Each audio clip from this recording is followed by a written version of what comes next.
Having looked at this screenshot, this actually does look like a pretty cool app. I think I'm going to purchase it and install it onto my device. I'd like to show you how seamless that is. So there's a buy button right here on the page. When I click on it, it opens up this window that pops up, shows me the permissions for the app, asks me if which device I want to install to. Since I only have one device registered to this account, it's pre-populated for me. But if I had multiple devices and tablets, etc., this list would be filtered to just those devices that are compatible with this application. So I'm going to go ahead and purchase it. And by clicking on the Continue button here, it brings me, I dismissed instead of continue here.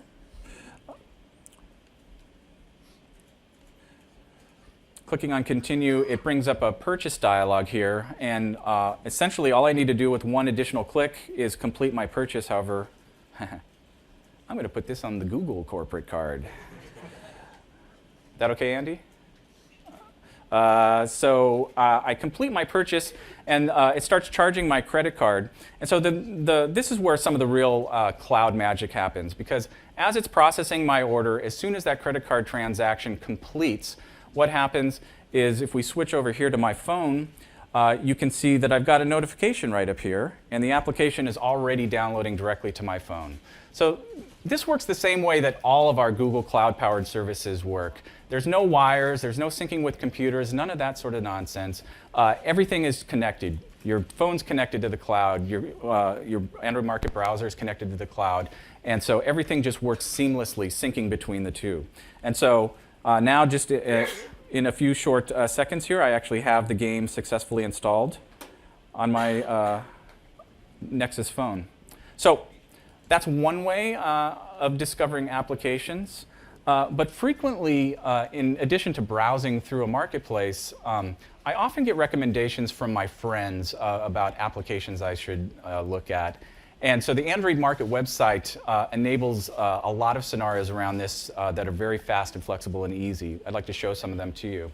So I recently had lunch with a buddy of mine, Randy, and he was recommending a newsreader app that he thought I should check out. So he sent me this email here.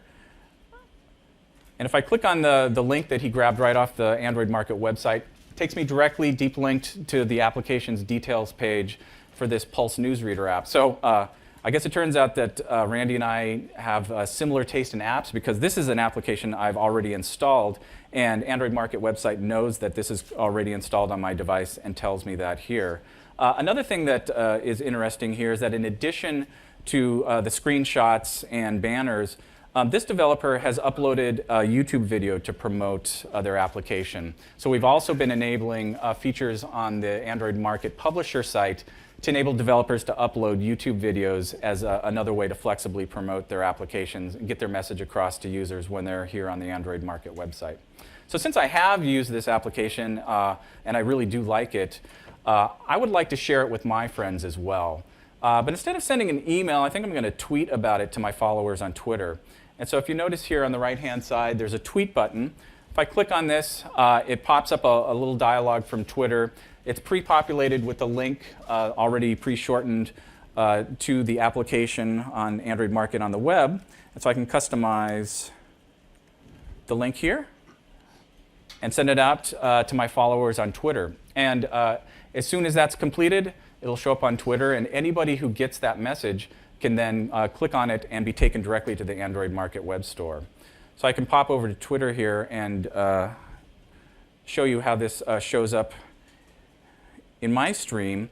And there's something kind of cool about the way these links work. So if I click on the link from my computer, no surprise, it takes me right back to the Android Market website where I was. But the other thing I want to do is go over here to my phone and show you how the phone experience works. These links do the appropriate thing if you're either on your Android device or if you're on your browser here. And so as we see here, my tweet just showed up, so I can click on that hello one and follow the link. And when I do follow this link, what happens is that it understands that this is a link to an application on Android Market. And so it takes me directly to the Android Market client on my phone, which is a more convenient way for me to install this application from my mobile device. So The final way that people get applications is sometimes you have a pretty good idea of what it is exactly you're looking for. You might know the specific application, or you might have an idea of the kind of application you're looking for. In this case, my family and I are planning a trip to Japan. My daughter's already been studying Japanese, and she's been telling me that I have to brush up on my katakana. So I'm going to search for katakana here on the Android Market website. And when I do, I get a list of relevant search results from all the applications on Android Market. But I also have some additional options here about how I can present this list. I can elect to show only paid or free apps, or the combination of the both. I can also filter by applications that are compatible with specific devices that I own. In my case, I'm kind of curious to see what other users have found useful. So I'm going to sort by popularity here. And this looks interesting, so I'm going to go ahead and go in here. And since this is a free application, installing it on my phone is merely a one-click process of clicking on the install button. And once again, it starts automatically downloading to my phone. Having downloaded a number of applications, there's one final thing I'd like to show you here, which is the My Market account screen. So when I go into My Market account, it presents a list of all the applications that I've previously purchased, so that I could do things like click on them and install them to an alternate device if I got a new phone or a new tablet.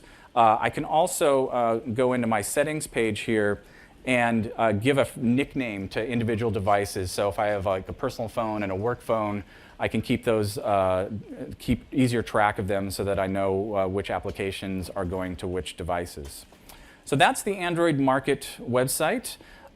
It is live right now on the internet, so we encourage everybody to come to market.android.com and see the great work that the team has been doing.